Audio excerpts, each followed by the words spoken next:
Well, another thing I know that you did see because you brought it up to me was there was some controversy on social media because the clip was going around. Something happened at a house show between Natalya, Natty Neidhart, and Liv Morgan, who I think is she the Raw Women's Champion? She's one of the women's champions. That's the one I trended because I said she's too girly. I'm not a fan of Liv Morgan. She doesn't look like she could whip anybody. She weighs 100 pounds. Every time she takes a bump, it sounds like poof. Apparently, they were having a match, Natty Neidhart and Liv Morgan, at a house show, and this was fan cam footage from their phone. Is that their phone? I have a message for you. So they had fan cameras footage of the phone, and it was just a 15-second clip, but it was Liv Morgan hitting her little spinny DDT finish thing where she kicks off the ropes and boom, and Natty takes the bump, and Liv covers 1, 2, 3, and as soon as Liv rolls off of the cover after the 3 count, Natalya rolls right up on her knees, looking at Liv Morgan, reaches her index finger out, pointing like, you could almost say, and that's what I think about you, and then she rolls out of the ring and stalks off, not selling the finish whatsoever. And this attracted some people's attention, and they put the clip on Twitter. And then apparently, and I've known Natalya. I haven't seen her in years and years. Obviously, I knew her dad. Never met Liv Morgan. So I don't know anything about their personal interactions or even their current personalities or who's most likely to go off and, cut a promo on somebody because of something they did. But Natalya apparently tweeted back she was just saying thank you to Liv for the match. And then she apparently deleted that tweet. I've seen a lot of thank yous. And I've given a few and I've heard a few in the middle of a match or the end of a match or wrestling whatever situation, and that didn't look like any kind of a thank you. You saw this clip, right? I saw it after I heard about the thank you thing, and that's what I had told you. I heard it was just a thank you, and you laughed at me. You told me to watch it. It was more than a thank you. It certainly looked a little bit angry. Well, I'll tell you what it looked like to me, because I hadn't seen anything like that in almost 40 years. But I've mentioned, and I've thought I'd told you this story before, but maybe I hadn't. But now, anybody out there, if you want to watch the official Jim Cornette YouTube channel, watch every clip that we have put up at least once, maybe twice to make sure, and then find the one where I've told Brian Last this story, and I'll send you a hearty handshake in the mail. But in 1984 in Louisiana, Sonny King was one of the baby faces on the cards. And Buddy Landell, for whatever reason, Dundee had decided we're going to work a program with Sonny King and Buddy Landell. And part of it, I think, was Buddy was hooked up with Butch Reed, and Butch had an issue with Sonny. They were still trying to replace JYD. And that's why we were supposed to work in the Superdome with Dusty Rhodes and Junkyard Dog, and it ended up being Dusty Rhodes and Sonny King. And boy, that changed the whole importance of that match. But anyway, I don't know how to describe Sonny King's work in the ring to anybody that never saw it, because I have never seen anybody else, for better, for worse, good, bad, or indifferent. Nobody else ever worked the style or had the movements of or worked in any way like Sonny King. Would you say that's a fair statement, Brian, on the surface of it? I'll say that I never saw any early Sonny King, and any of the Sonny King I saw, whether it was in Memphis or Mid-South in 84, which was the tail end of his career, was not very good. And I didn't understand how he could get over in places. Then you start thinking, oh, must be the promo. And then you'd hear the promos, and you'd know. I was going to say, I've heard a couple. The one in Memphis when he returned after almost getting killed, I remember. Yeah. Maybe a couple really good promos, but other than that, his promos weren't good, I didn't think. Well, and you said, and this is the key, I never did either. You never saw any early Sonny King. Sonny King and Strongbow were the WWF Tag Team Champions in 1971. And, of course, the in-ring bar at that time was not great up there, but still, he was used. He was on top. In Detroit, I believe, for the Sheik for a while. He had a run in the Carolinas where he was one of the in the, 73, 74 time period, he was one of the top baby faces. But Sonny, his work was not good. It was not good, and we never saw him before. I never saw him before 1978. But he had been a boxer in his youth and his younger days, and he tried to do a little boxing footwork and throwing jabs, but he didn't do that like Rocky Johnson.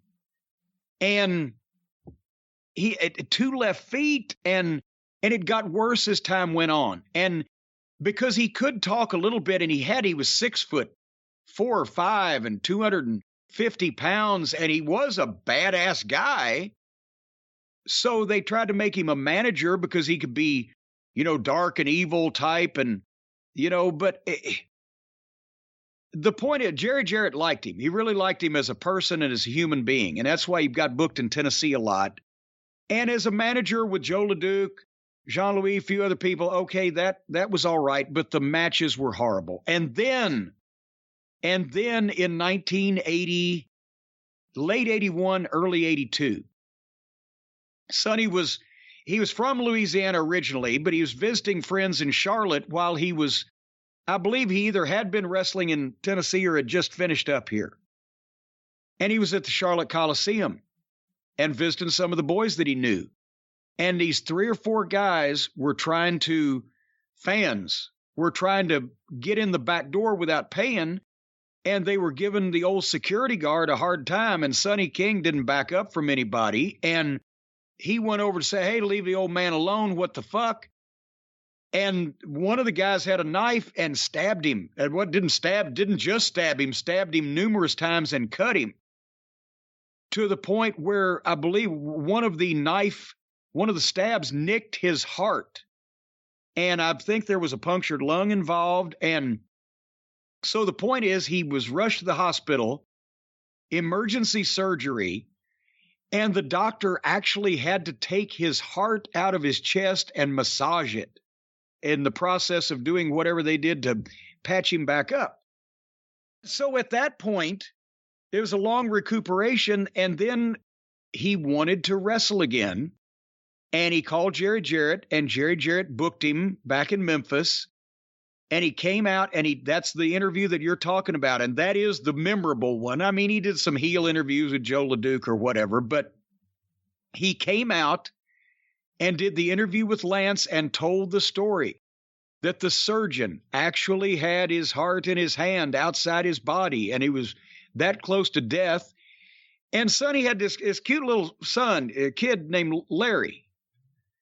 And I think even at one time had a personalized license plate with his son's name on it. And the crux of the promo and the way that they brought Sonny back as a babyface was he wanted his son Larry to be able to see him wrestle again. And it was great. I mean, what a thing. But the problem was then he still couldn't wrestle. It couldn't work. It was not good. And, like I said, Jerry even gave Sonny a chance to promote some spot shows. And at that point, I think this was 1981, 82, 83. He was probably the first black wrestling promoter that I can think of anywhere of any level of show in Kentucky, Tennessee, maybe Georgia, the southern area. But then finally, at that point, by 1984, Sonny was, 40-something, and he'd had that issue. And so Bill Dundee knew him from Memphis, booked him as one of the attempts to replace JYD. Every black guy in the business pretty much got a chance, and they just couldn't do it. But Sonny came in as a babyface, and now he's in his early 40s, and he's had that near-fatal incident, and his work was not great to begin with. This is where the story takes a more humorous turn. Buddy Landell was going out of his fucking mind every night in the car. If he'd ride with the Midnight Express, God damn it. He's trying to get over. He's trying to be one of the top heels in one of the biggest territories in the country, and he's having these shitty matches that the people don't care about every night with Sonny King. And At the time, Sonny was using a spear for a finish, but it wasn't a spear like Goldberg or Roman Reigns. It was more like that Mil Mascaras flying chop where Mascaras would shoot you off into the ropes, and when you're coming back, he'd just take 2 steps and kind of lean in with a chop, and then maybe his feet would leave the ground until he got older. Well, Sonny was doing the same thing with his hard head because he was bald-headed and his headbutt. That was the idea. So he would lean to the end of the guy coming off and kind of headbutt the guy's shoulder, and maybe Sonny's feet would come 6 inches off the ground, and that was his finish. And because Buddy's still underneath at that time, on the card, but not being featured, and they're trying to push Sonny, Sonny's got to go over, and he's beating him with that spear. And besides that, anything Buddy would call, it was, again, 2 left feet or clumsy, or Sonny didn't have the balance. And finally, goddamn, where was it? It was someplace that we could go out in the arena and watch the matches. It wasn't Baton Rouge. We were closer than that. It was someplace like Monroe, Louisiana or whatever.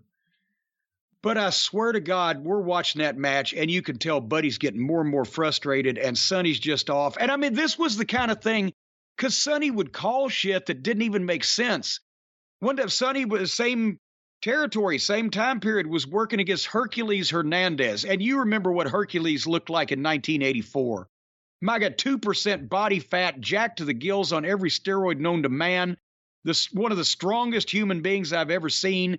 Built like a Greek god, good-looking guy with hair and beard, could take bumps, backdrops. Yeah, he was good in the ring, too, in 84. Oh, my God, yeah, it was amazing. And he got injured, got old, and went to the WWF and got heavier instead of better. So at one time, this was in Biloxi, Mississippi, the referee buzzes by and said, when Sonny hits your rope, pull his foot. That would be to start the heat, right?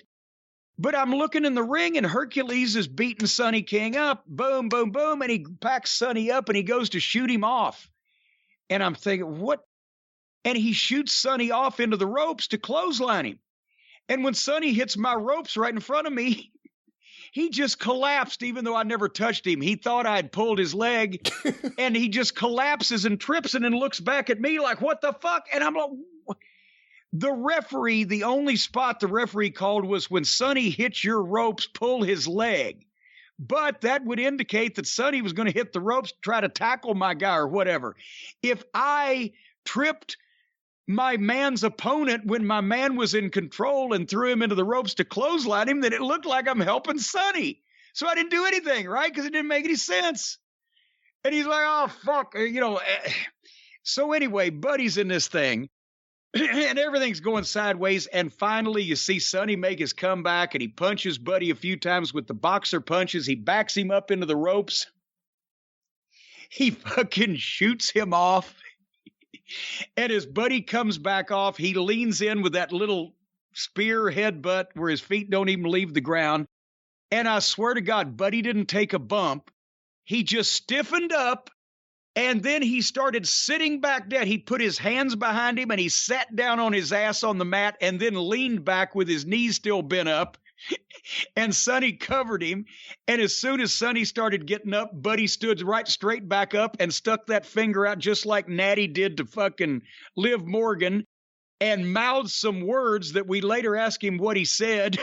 And he said, I said, that's the last fucking job I'm going to do for you, motherfucker, as he was waving his finger. And he rolled out of the ring and came back to the locker room.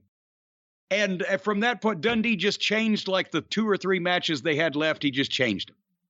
And they never had to work with each other again.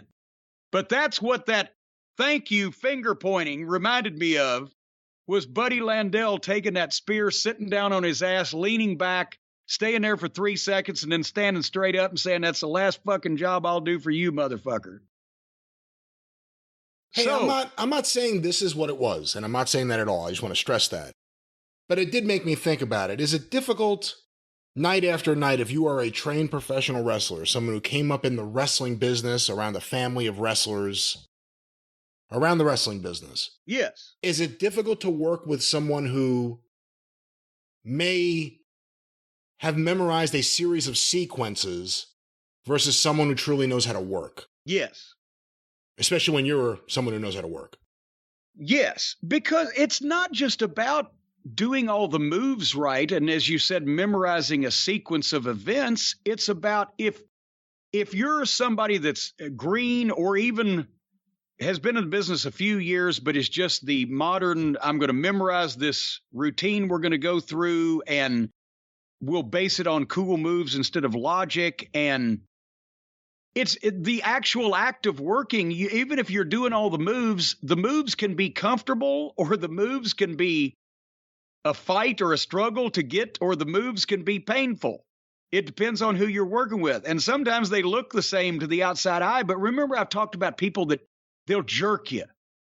Instead of just laying their hands on you and letting you flow with them, they'll jerk you around, and then you don't know which way to go. Are we going backwards? Are we going forward? Which way are we going? Because he's jerking me whichever way, and I can't get a flow.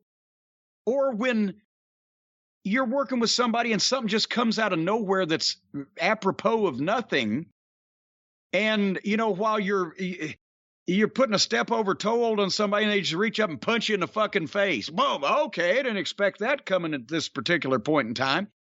It's just hard, even if they're doing all the right things that they're supposed to do or following the prearranged sequence of events, the way that they flip you can determine how you land. The way that they grab you can determine whether you go smoothly somewhere, whether you have to figure it out in midair and it looks like shit, or just whether there's a cooperation and a chemistry in what you're doing, or whether it's not comfortable sometimes to work with people, even if they're not trying to be stiff, because it's just not easy. And so that it can be frustrating. And especially if somebody gets in a bad mood, or has had a travel issue, or has got other things going on, and then goddamn, they just can't get this fucking opponent of theirs, male, female, animal, vegetable, or mineral, whatever, to settle down, listen to them, slow down, calm down, stop the happy feet, don't get herky-jerky. Hey, what the fuck? I need all my hair. Give me back what you just pulled out. Whatever. Then you get grumpy, and then you got to put them over. So sometimes you get grumpy.